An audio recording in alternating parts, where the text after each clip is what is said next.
Bonjour mes amis hamsters sur le chemin du succès financier. Pour devenir riche plus vite, il faut être pro et ça passe par l'éducation, n'est-ce pas? Traditionnellement, c'est l'université, mais aujourd'hui, de nouvelles méthodes de gain liées aux technologies modernes émergent. Que les gens apprennent sur le tas. Mais comment pouvons-nous apprendre plus vite? Et qu'est-ce qui pourrait freiner notre progression? La vidéo d'aujourd'hui aborde ce sujet.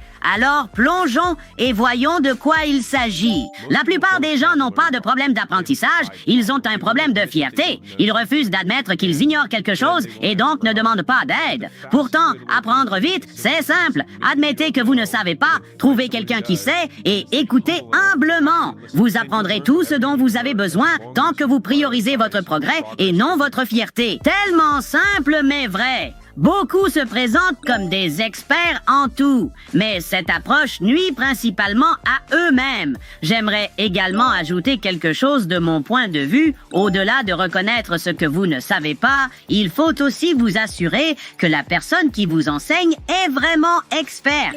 Après tout, ceux qui enseignent peuvent également prétendre à une connaissance supérieure. Le meilleur moyen de vérifier, c'est de regarder leur portfolio, de voir quels projets ils ont réalisés et s'ils ont réussi dans ces entreprises. S'ils ont un historique de travaux réussis derrière eux, vous pouvez leur faire confiance pour votre apprentissage.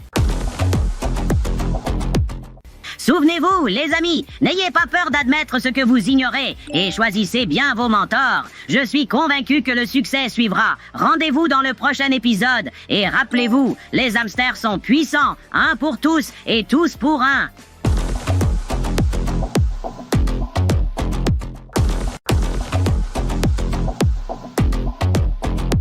Salut mes chers amis hamsters experts en finance. Ceux d'entre nous qui sont liés au monde des actions ou des crypto-monnaies savent à quel point il est crucial de suivre les tendances du marché. N'est-ce pas? Pour rester au top, de nombreux investisseurs suivent de près les actualités.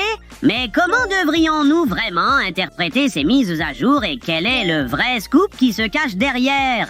La vidéo d'aujourd'hui est dédiée à cela. Alors installez-vous confortablement et c'est parti. J'ai investi 10% de ma fortune l'année dernière dans Meta. Il y avait tous ces communiqués de presse négatifs qui sortaient sur le fait que Meta avait raté son métavers et sa capacité à être une plateforme de médias sociaux et qu'elle avait été détruite. Et une partie de moi s'est demandé pourquoi il n'y a pas de presse positive qui sort simultanément pour lutter contre ça, n'est-ce pas? Si je suis propriétaire d'une entreprise et que quelqu'un dit des choses bizarres sur mon entreprise, je reviendrai et je ferai tout pour y mettre fin directement. C'est bizarre. Les actions s'effondrent. Et puis, ils ont annoncé de très bons bénéfices pour le 4e trimestre. Et je me suis dit, vous savez quoi? Je pense que c'est maintenant que les nouvelles positives vont arriver pour Meta. Car une fois de plus, il y a des gens qui écrivent les nouvelles avec des intentions. Ainsi, quiconque est PDG sur le marché boursier sait que l'une de ses tâches consiste à faire bouger le graphique. Votre travail est de contrôler le graphique. Votre travail est d'être impliqué dans la façon dont le graphique évolue parce que vous avez des investisseurs dont vous êtes responsable. Vous avez un conseil d'administration auquel vous devez rendre des comptes. Vous êtes une société cotée en bourse. Et voilà que Meta arrive en parlant d'intelligence artificielle à toute VA, en annonçant des accords à plusieurs milliards de dollars avec Nvidia.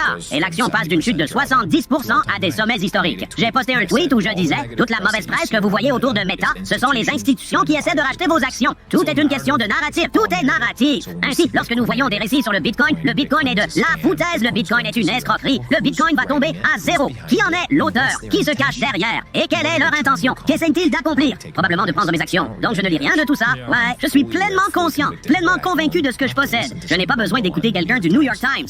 Eh bien, il semble que nous abordions à nouveau le sujet de la conspiration. Mais d'une certaine manière, il a raison. Le marché a souvent une nature spéculative et ceux qui bénéficient des fluctuations de certains prix essaieront d'utiliser tous les moyens possibles pour atteindre leurs objectifs. C'est pourquoi je vous recommande fortement de ne pas vous laisser manipuler par les médias de masse. Analysez toujours toutes les informations qui vous sont présentées et considérez toujours les objectifs ultimes de ceux qui s'intéressent à des développements spécifiques.